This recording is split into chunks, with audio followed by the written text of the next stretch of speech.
Thought Bubble Audio.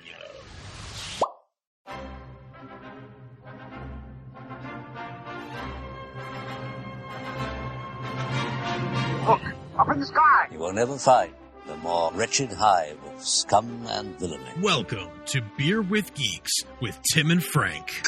Who are you? I'm Batman. I am Iron Man. Your friendly neighborhood Spider-Man. Hi, Christopher. I'm Nero. My name is Inigo Montoya. You're a wizard, Harry. A couple of guys with a couple of beers and a whole lot of pop culture nostalgia. Make it so, number one. Ladies and gentlemen, the Beatles. Named the dog Indiana. Life finds a way. I am serious. And don't call me Shirley. Now sit back and crack open a cold one, because it's time for Beer with Geeks. It comes in paints? Shaken, not stirred. Great Scott! I was way off. I knew it started with an S, though.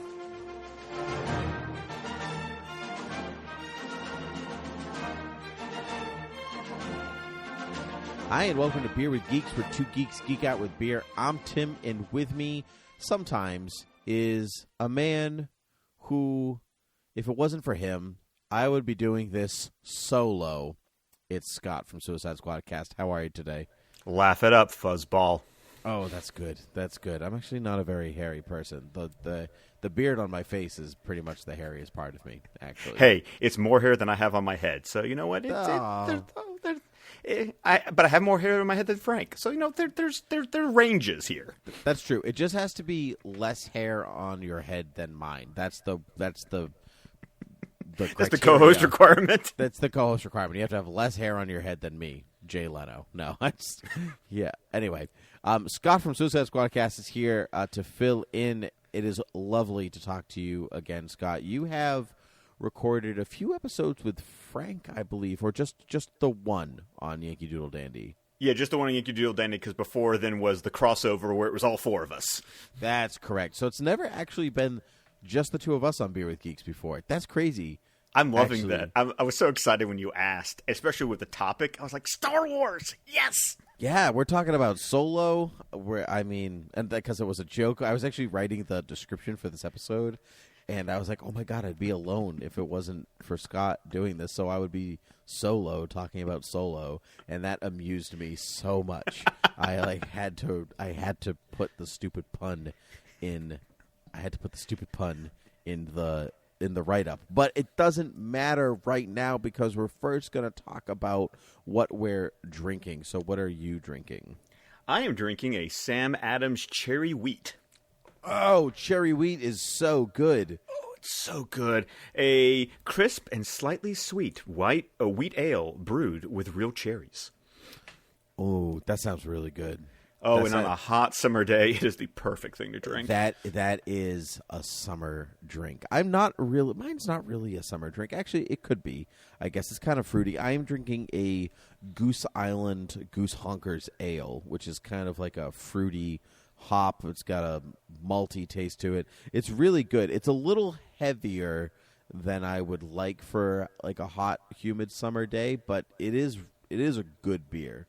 I'll have to check it out. I don't know if I've ever seen that before. I don't know if Goose Island is actually it's an English-style bitter inspired by trips overseas.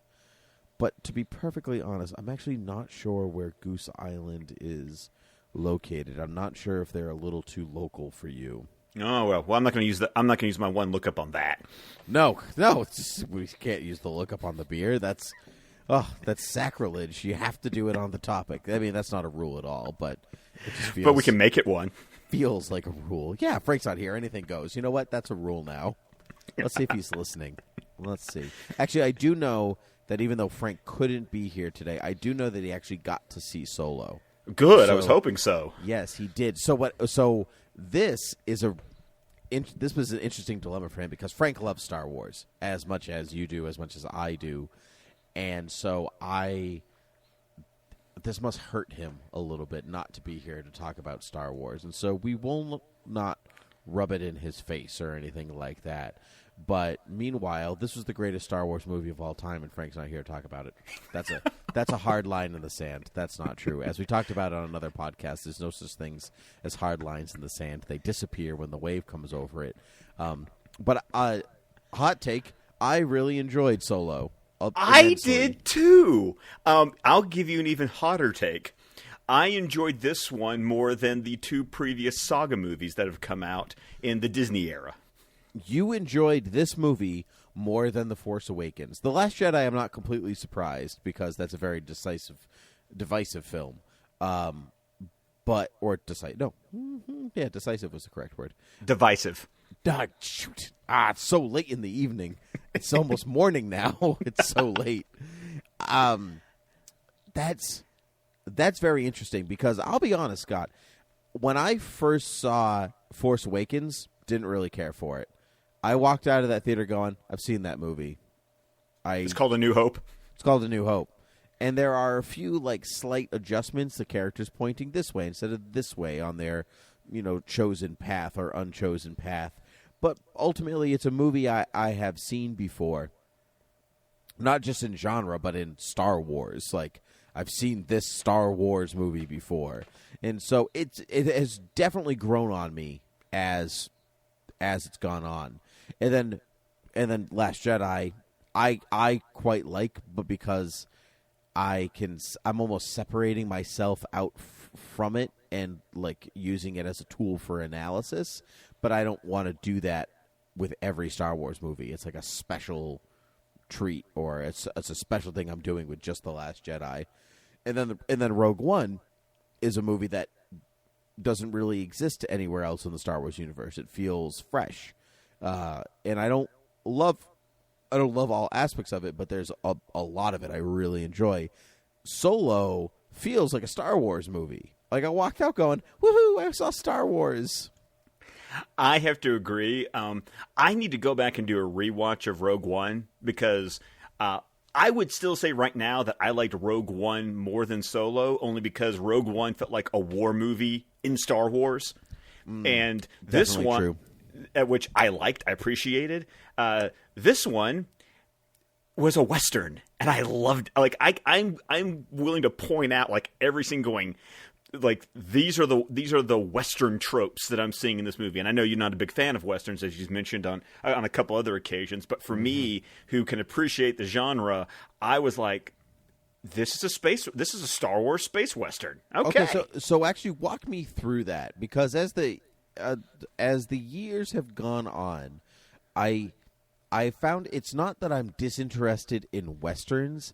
I don't care for really old Westerns, cheaply made. They just do the same thing over and over and over again kind of Western.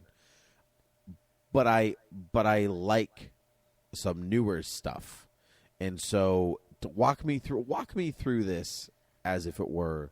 What are the tropes that we're looking at here? Okay, so you've got the sort of the young brash up and comer who's got to kind of learn how to grow up throughout his experience. You've got getting together with a crew. Sometimes it's like Tombstone, where you've got Wyatt Earp and Doc Holliday, and they're kind of getting the band together and that kind of thing. And then you've got Magnificent Eight or Magnificent Seven. Seven, yes. Yep. Great movie. Both the original and the remake.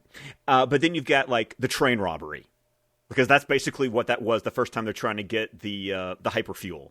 It's your train robbery. Absolutely. You've got, when they go to Kessel, it's freeing, the enslaved people in a mine, because usually it's like a gold mine or a silver mine or something. That's a trope in Westerns. Even in Mask of Zorro, I love Mask of Zorro. I know you do. That's why I said it. Yep. And then you get to the end of the movie, and you had a freaking Mexican standoff. Yep. So wow. And then you've even got the gangsters coming into at the refinery planet. It's like the Black Cats walking into the deserted town, and the poor mistrodden people who rise up against the evil gang walking into town. It's all there.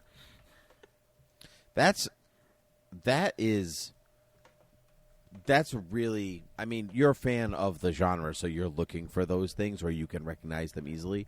And now that you say them, they seem very obvious. And some of them I definitely picked up on, like the train robbery and getting the gang together and stuff like that. But I was thinking it more of a heist kind of movie, but that's not really what it is, because a heist movie is about one central location usually, or a string of locations that are connected, like these 3 casinos or something like that. But this is an event-driven film. This thing happens, and so we have to move on to the next place so this thing can happen. And so it definitely fits the Western genre more than the heist genre. So good you. I'm glad you're here for this. This is great. And I just love Star Wars, so this is exciting. I think part of the reason I like this movie so much is that I was a big expanded universe guy. I read all those novels. I spent years reading all those novels. So seeing them get disregarded in this era has been kind of a sore spot for me. And this is the first movie that I could tell the screenwriters knew enough of the expanded universe to like go through the buffet and go, okay, we're going to take that, and we're going to take that, and we're going to take that, and we're going to incorporate it into our film, so it didn't feel like it was being completely disregarded. It's funny that you say the screenwriters, because you're talking about Lawrence Kasdan, the screenwriter of Empire Strikes Back, and his son, John Kasdan, who wrote the majority of... Actually, Lawrence Kasdan also wrote Force Awakens. But then you're talking... When you think of Star Wars, apart from George Lucas, you really have Lawrence Kasdan to thank for that. And so I think a big reason this movie feels that way, even taking some of that expanded universe stuff, is because it's written by a guy and his son who really know their stuff. But it's John Kasdan that I think is the one that really pulled in the prequel stuff, the Clone Wars stuff. Yeah, the Clone Wars cartoon series, which we'll talk about later, because that was the biggest grin on my face when that happened. Oh, okay. So let's roll through. I have a couple of things here. They're in no particular order. But I've been able to, so we can we'll move off of where these things are. So let's at first talk the Han and Lando relationship.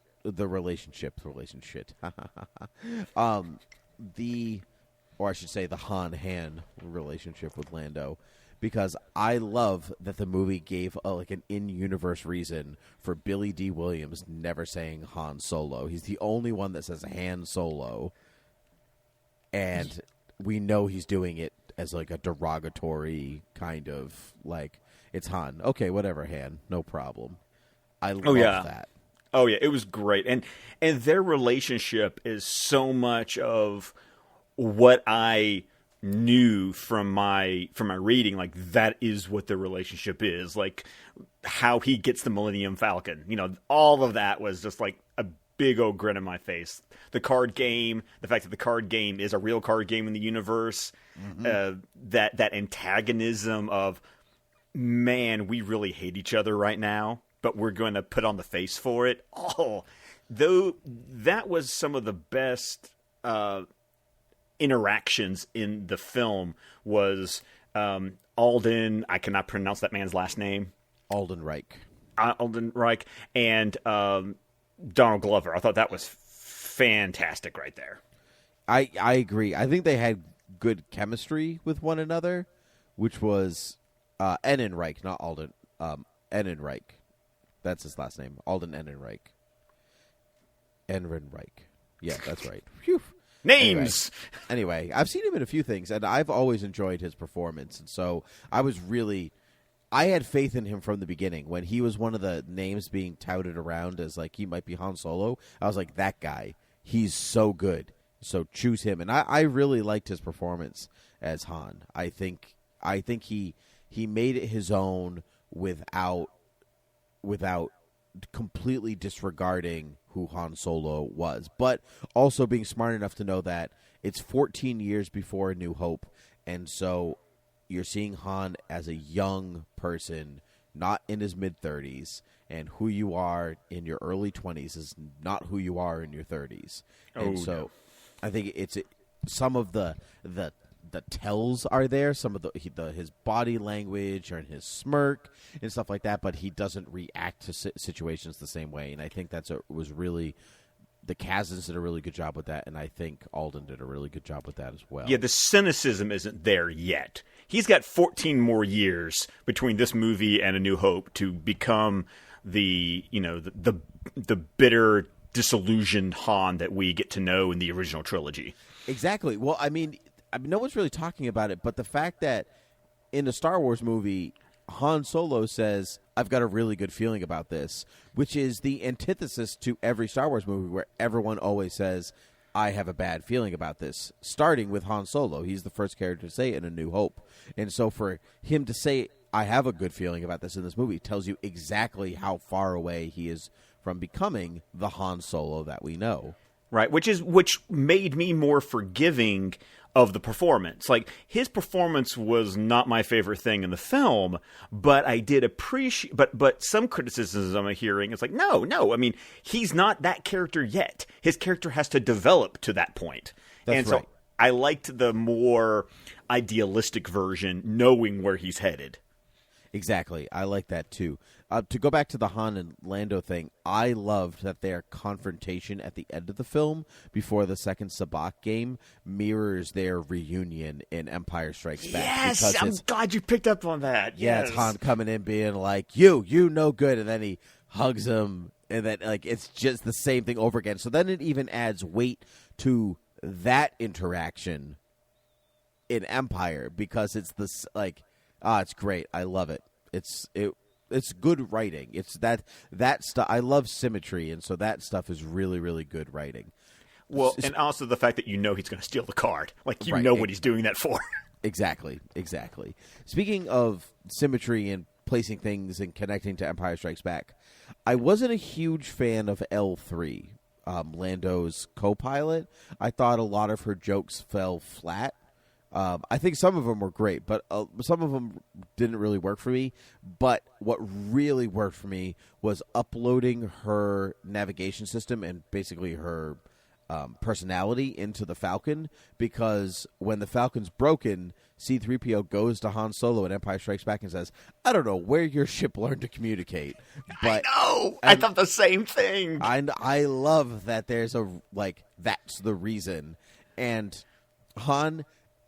being Han Solo, obviously because L3 wasn't created before New Hope, but he only ever says, the Nava computer and stuff like that. He never calls her L3. And, as, a timeline progression, it's so Han Solo to be it's just a droid, whatever.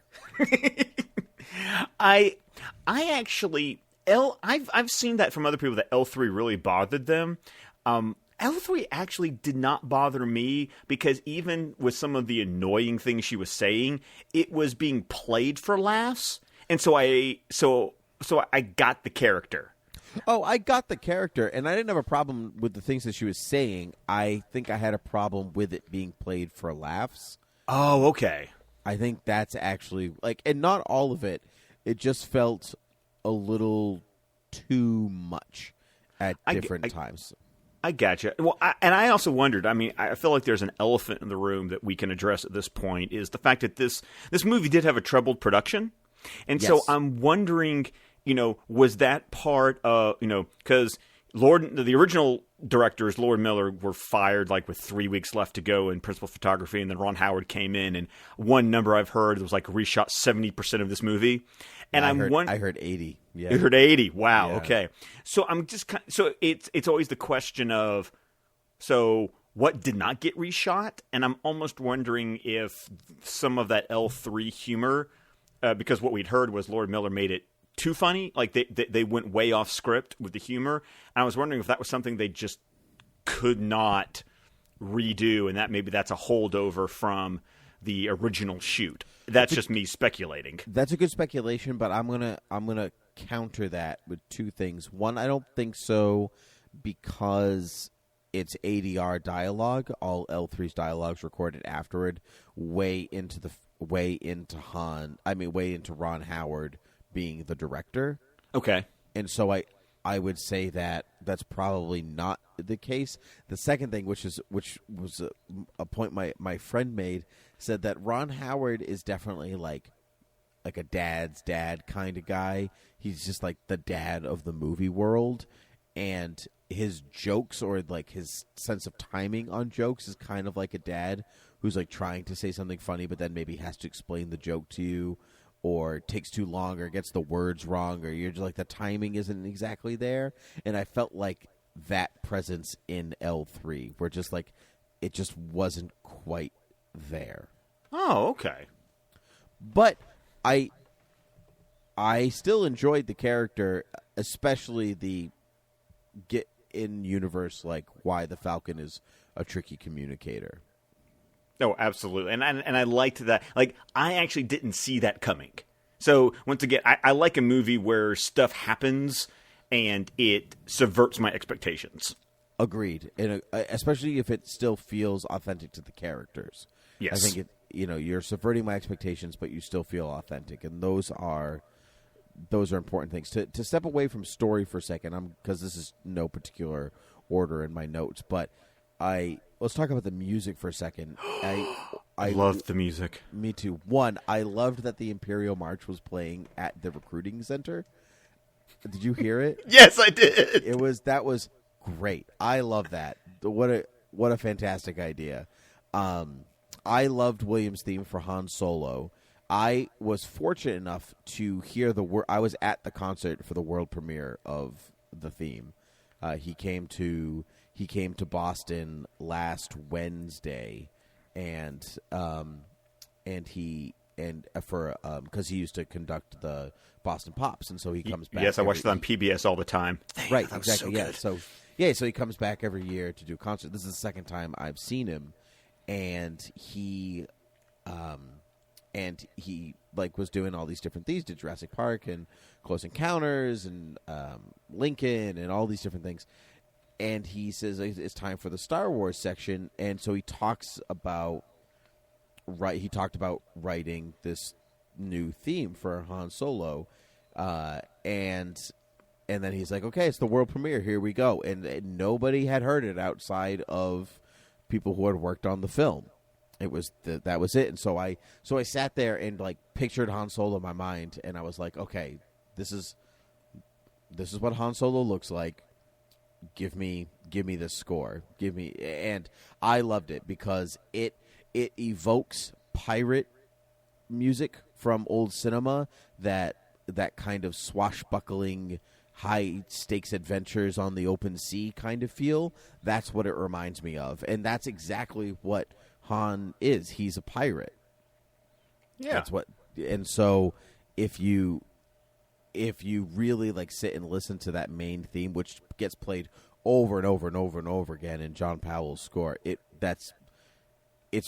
has this kind of, it's in a minor key, and it plays this like, he's kind of trying to do the right thing, and then he takes a weird direction, but then he like comes back and does the right thing again, and then he goes another way, and it's like it keeps building on that idea. It's very cool. It's a very cool theme. I liked how bombastic it was. Like, I felt emotional during it, and it was just like, sometimes I felt like the music maybe was just going a little too much, but yet I didn't mind it because it just seemed to fit with the movie and some of the really big action pieces that were sprinkled throughout this film. Agreed. There was a lot of music in this movie. It's there are very few scenes where it's quiet. I completely agree. I think that John Powell also did a good job at incorporating some classic pieces of Williams' score without feeling too reliant on it. Little things like when the Star Destroyer shows up in the Kessel Run, you hear the bum bum bum bum. Like that's the musical cue when the Star Destroyers approach the Death Star for the first time in A New Hope. And then I also loved like when they're trying to escape the TIE fighters when they're in the Maelstrom. It's the scene of them escaping the Death Star with the da-da-da. It like when they're like getting into the blasters and stuff. It's like this. It's the exact same. Like you hear the little flutes playing, and it's like, oh, they're doing a mirror scene with New Hope, so the music is mirroring it as well. That's a good point. That's a good one. That is called the Rebel Fanfare. That's what that piece of music is called. And it really is associated with the Millennium Falcon a lot. So I love that it was thrown in there. But the escape from the TIE fighters also has a lot of elements of the asteroid field from Empire Strikes Back. Bum bum bum ba-dum, that bit when they're escaping the Empire before they go into the cave. Oh, yes. Yeah, so it's John Powell really did his homework. There was an interview, and he was like, it was like writing my master's thesis again, because I had to take a famous composer and incorporate my own music around their own themes, and he said I had a ball doing it. So well, and the best part was it never felt like he was just ripping off Williams. It was perfectly placed at good times to be evocative of the original trilogy. Exactly, and that to me was more successful than, say, Michael Giacchino's score in Rogue One, which is very good, but sometimes it's like a simulacrum of John Williams as opposed to just using John Williams where it's necessary. So I preferred this version. I agree. To step out of music for a bit, I love that the first time Han Solo flies the Millennium Falcon, the ship breaks. Yeah, I know. It's like, yes, because that's like the greatest running bit in Empire is the thing never working. Exactly, and since this was written by the Kasdans, I like that there's a lot of calls to Empire in this one, not just a New Hope, because that's like Lawrence Kasdan's baby in its own way. So I think that's very cool. They even once again had someone putting a tracker on the Millennium Falcon, which happens over and over again in Empire. Over and over again. It's like you can't get the hyperdrive to work, and someone's always tracking that puppy. It's so true. Just to take a step backwards, earlier in the film, we get kind of this snippet of war, like the Empire's war on the galaxy, to bring more quote-unquote order to the galaxy. I loved, one, seeing Han at war. Two, I loved seeing that side of the Star Wars universe, which we never see, ever. And I love that the infantrymen looked like stormtroopers, like they had a stormtrooper vibe or aesthetic, but they didn't have the elite armor of stormtroopers. I thought that was very cool, very well done on the costume department side. And I loved Han's line of, we have to, the captain or whoever was like, we have to, something the hostiles. He goes, well, sir, this is their planet, so technically we are the hostiles. I love that attitude. Me too, because sometimes I think that in some stories where, like, we're invading an alien race or whatever else, I'm like, we're the bad guys in stories like that. And, like, so Han being there, but, like, we're the bad guys here. This is their planet. Like, hello.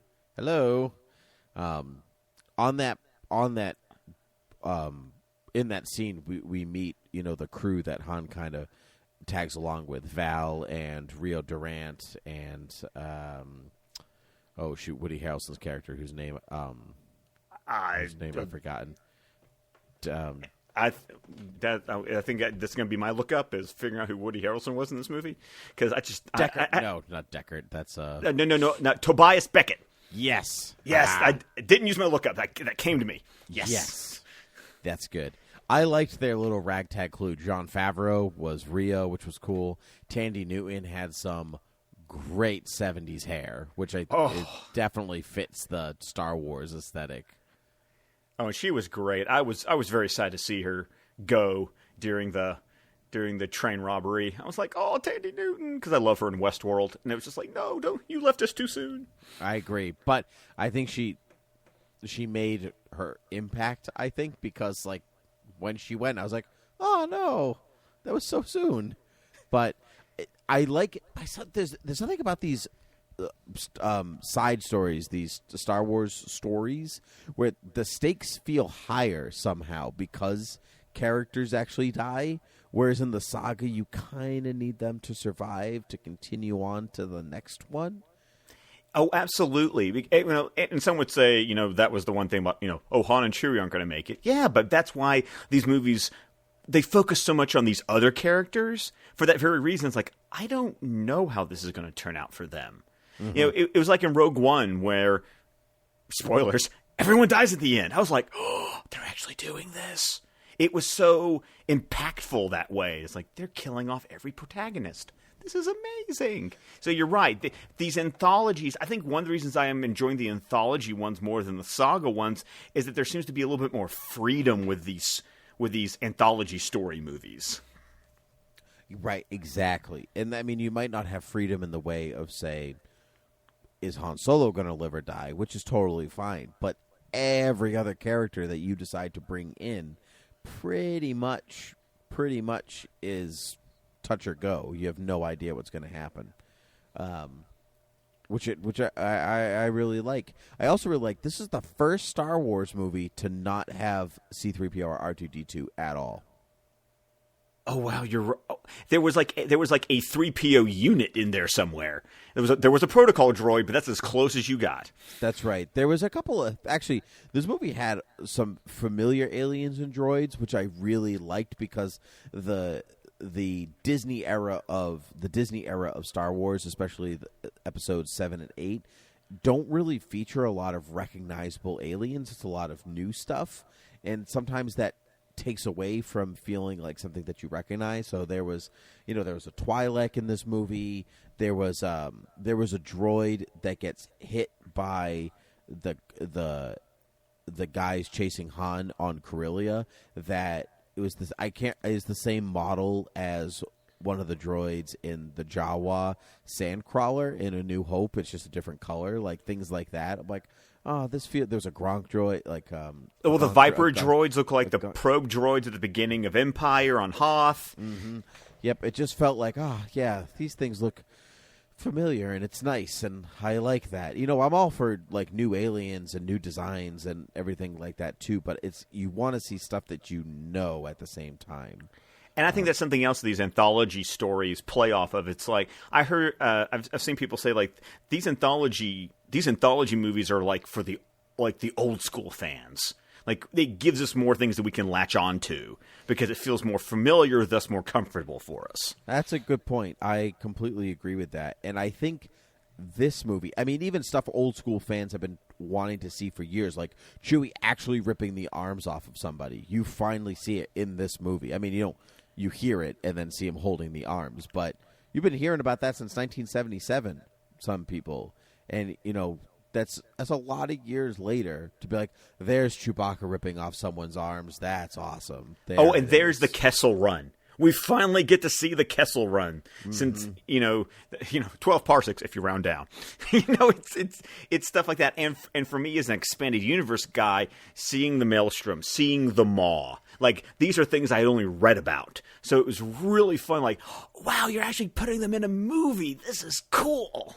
Oh, I didn't realize that the Maw was from the expanded universe. Oh yeah, there's a Kevin J. Anderson trilogy where there's the whole climax of the novel takes place and plays out in a way very similar to the way they used it in this movie. That's very cool. Do you know which trilogy is that? Because I like Kevin J. Anderson as a writer. Oh, I made a point that I was going to look that up. It's the first trilogy he wrote. It was actually the first set of Star Wars books that he wrote. I will use this as my one lookup. Excellent. So you do that. So there are a couple other things that I want to, just little thoughts that before we get into big things. I think there was a lack of chemistry between Kira and Han, but I think that it actually fits the story because Kira is really only using Han. She's not, or at least past the very beginning of the movie, but she's only using him, and he's holding on to something that's not there anymore. Kind of Great Gatsby-ish. He's like, it's been this years, and I'm going to go back, and I'm going to be a different person, and I'm going to get this plane. I'm going to get a ship, and we're going to go away, and it's basically Gatsby and Daisy. And she's like, I've kind of moved on. I've got Paul Bettany now. It's cool. And so I liked their lack of chemistry, even though, maybe that's not what we're rooting for. But also, that Han is going to end up with Princess Leia, so, like, I'm not rooting for his relationship with Kira. Yeah, I think also, because I'm a huge Game of Thrones fan, having Amelia Clarke just, like, I had sympathy or empathy for her character just because I like the actress, and Right. so they kind of played that off successfully to where it worked for me because I liked her, so I just liked her in the role. I agree, and sometimes like your love for an actor can taint, like, overshadow whether they did a good job or not. One person I say did a good job no matter what because he's awesome is Paul Bettany as Dryden Voss. Oh, he was so good. Paul Bettany deserves all the awards all the time and should be a household name, yet no one speaks his name with any great authority, I guess. But he's such a good character actor.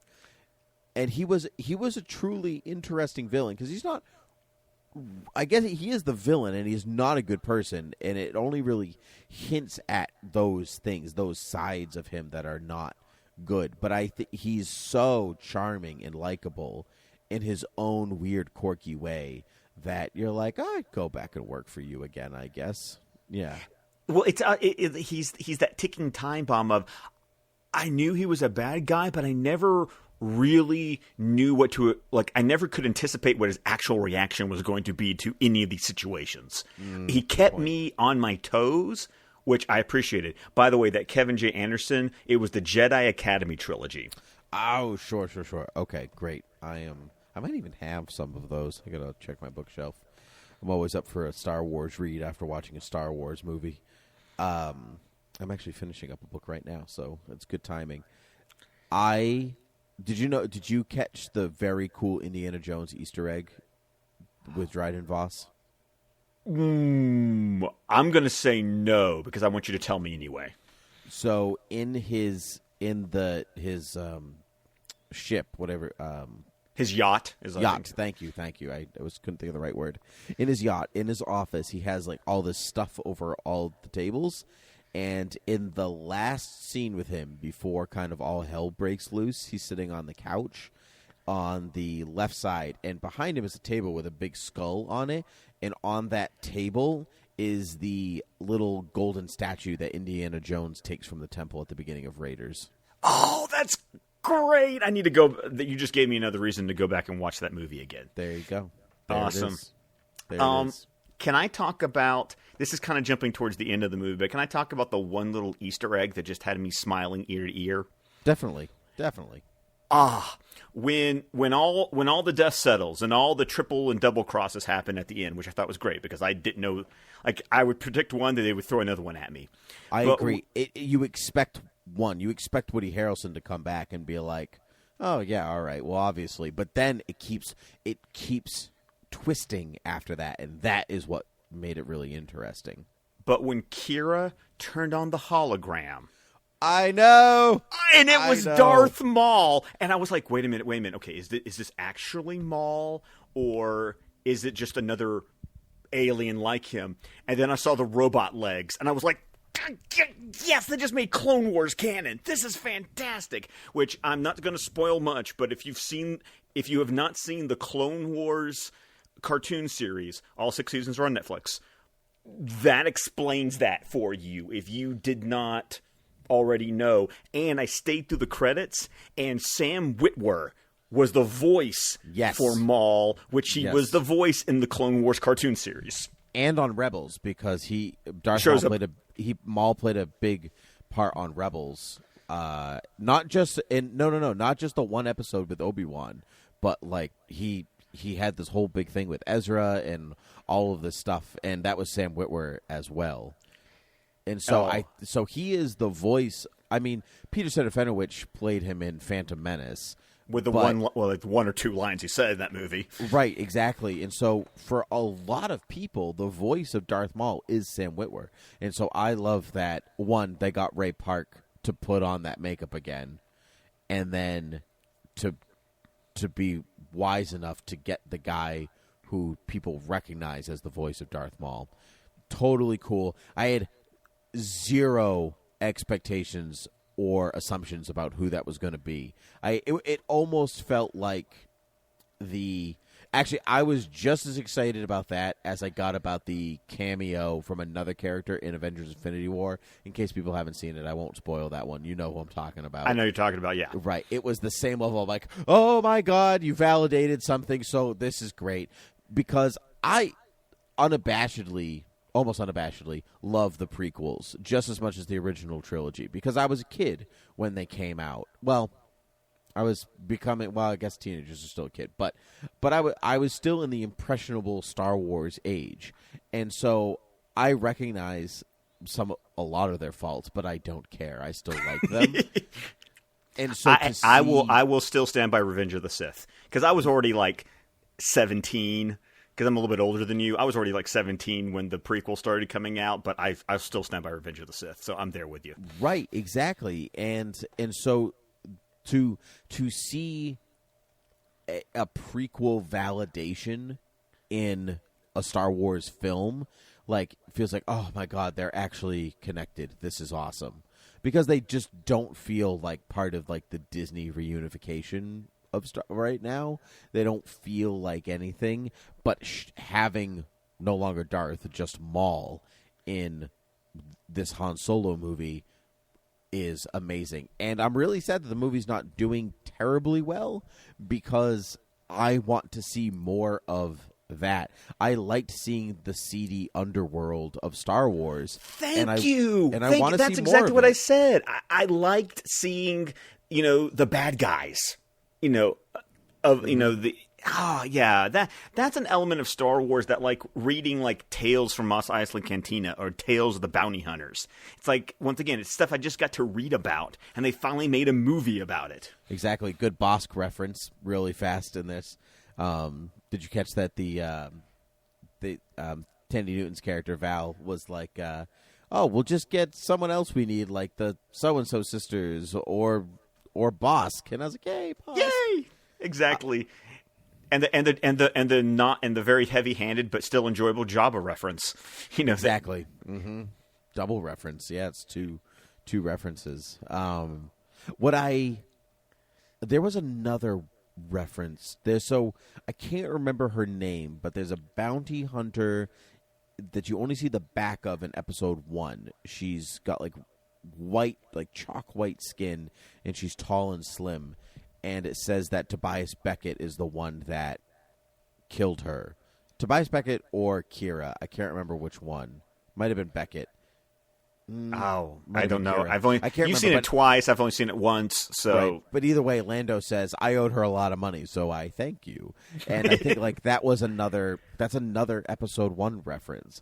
And Dryden Voss offers claw crab or what it's I can't remember what it is, but in episode 1 when they're in the bongo and there's always a bigger fish and all that stuff, the smaller fish where they're like lighting the the bongo kind of shuts down and Obi-Wan's got to rewire it, you know what I'm talking about? Yes, I know what you're talking about. And it goes, all that bit, that is what they're eating, that fish that gets eaten by the bigger fish. That's okay. Yeah. It's like little things like that. That's so fun. Actually, that scene also, I feel like, gets a homage in the Kessel Run because the Millennium Falcon shuts down and they rewire the lights and it comes on and the eye is right in front of them. That's just like the underwater Naboo sequence in episode 1.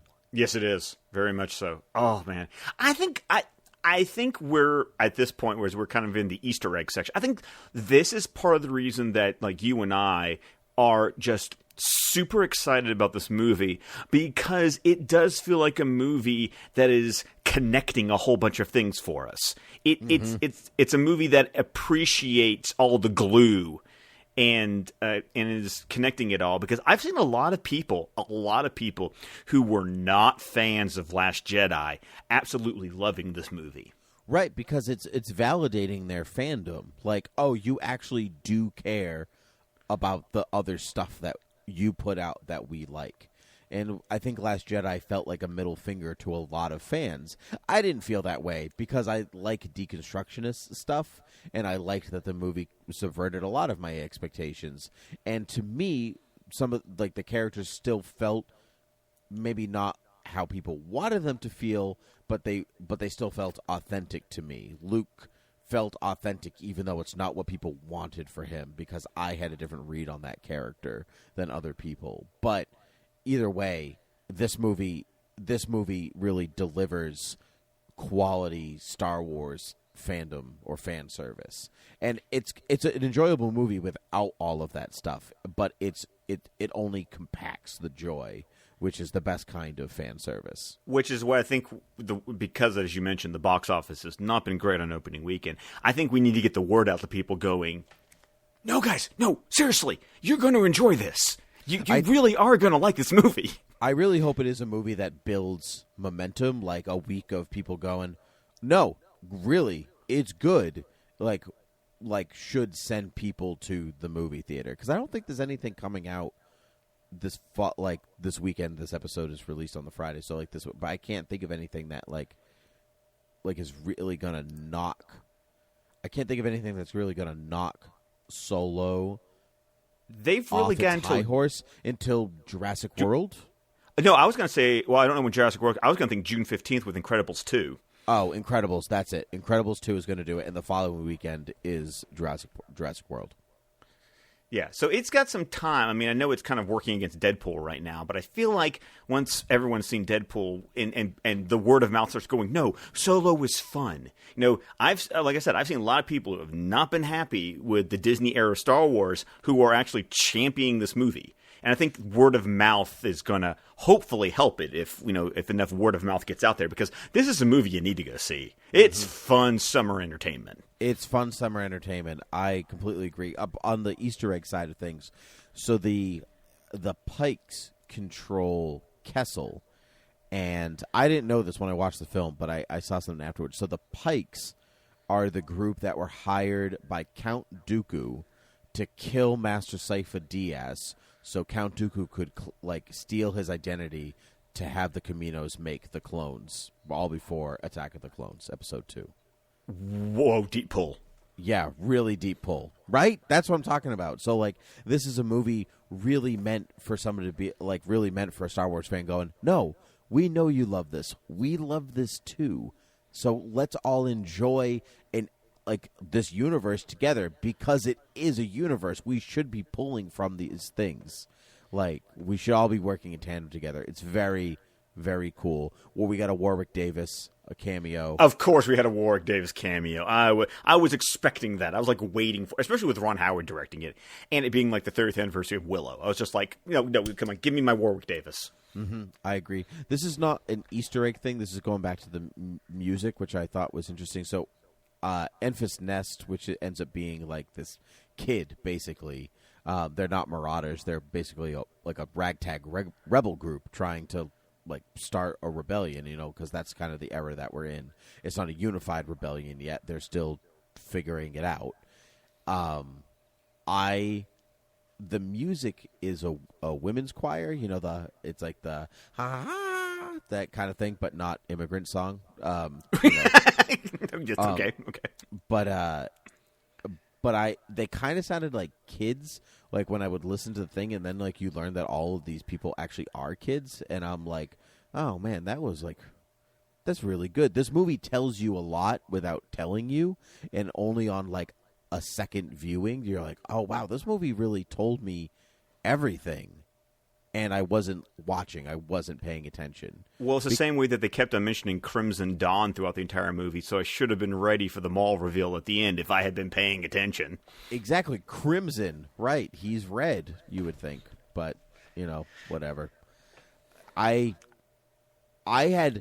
was not excited about this movie. When they announced No, I wasn't either, at all. When they announced it, I was like, Solo, really don't care. But now I'm like, ugh, I didn't really care about Rogue One either. And then I saw it, I was like, damn it, they made me care. And this, the prequel validation, the correct characterization, giving Han a reason to shoot first. I thought yes! Thank you! I forgot about that until you said that. Yeah, Han shot first. There's no editing around this at all. And Beckett even going, good choice, kid. Yep. That was no. You saved your life right there. Mm-hmm. Good choice. Yep.